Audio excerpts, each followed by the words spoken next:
বৃষ্টি শেষ হয়ে গেলে ছাতাটাকেও বড্ড বেশি বোঝা মনে হয়। কালি ফুরিয়ে গেলে ময়লার ঝুড়িতে স্থান পায় কলমটিও।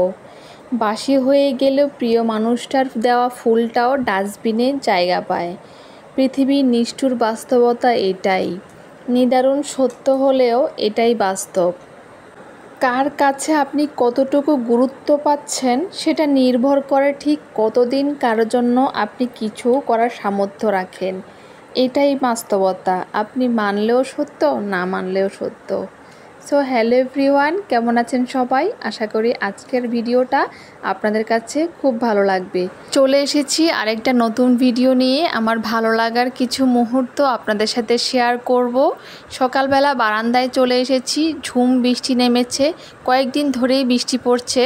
আজকের বৃষ্টির পরিমাণটা একটুখানি কম, তাও ভাবছি সাফওয়ানের বাবার আজকে ছুটির দিন, তারা বাবা ছেলে ঘুমাচ্ছে।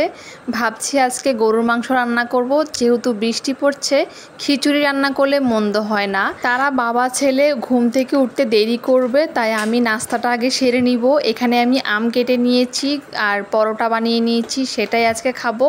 আপনারা কারা কারা আম দিয়ে বা পরোটা দিয়ে খেয়েছেন অবশ্যই জানাবেন। খাওয়া দাওয়া শেষ করে এখানে গরুর মাংসটা আমি সুন্দর করে মশলা দিয়ে মেখে চুলায় বসিয়ে দিয়েছি।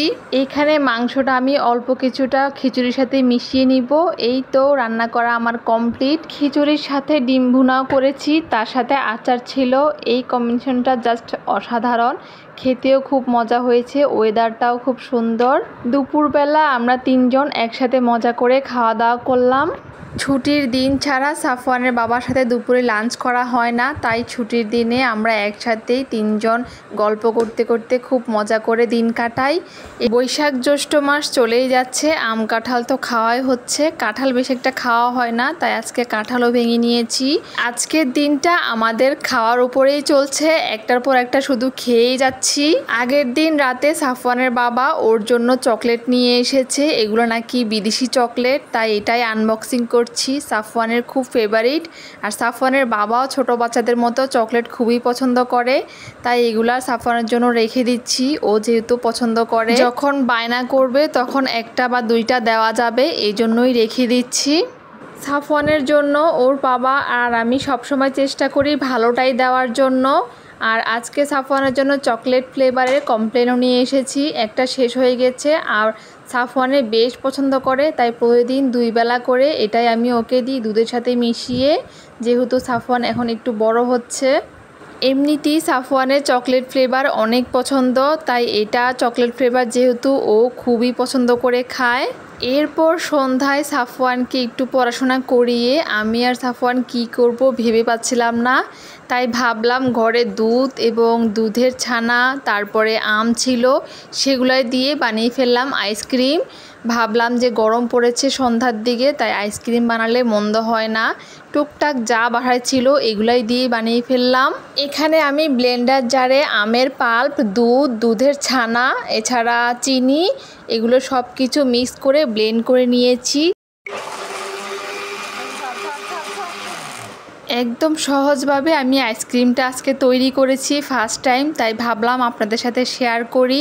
মগের মধ্যে আমি একটা পলিথিনের সাহায্যে চিকন করে ঢেলে নিয়েছি আইসক্রিমটা, তারপর একটু বরফ হয়ে আসলে কাঠিটা আমি অ্যাড করে দিব। দেখতেই পাচ্ছেন খুবই সহজভাবে করেছি, আশা করি আপনাদের বুঝতেও সহজ হবে। আর ম্যাঙ্গো আইসক্রিম খুবই রিফ্রেশিং লাগে, বাসায় একবার এভাবে ট্রাই করবেন। আমি বরফ হয়ে গেছে, এবার আইসক্রিমটা বের করে নিব।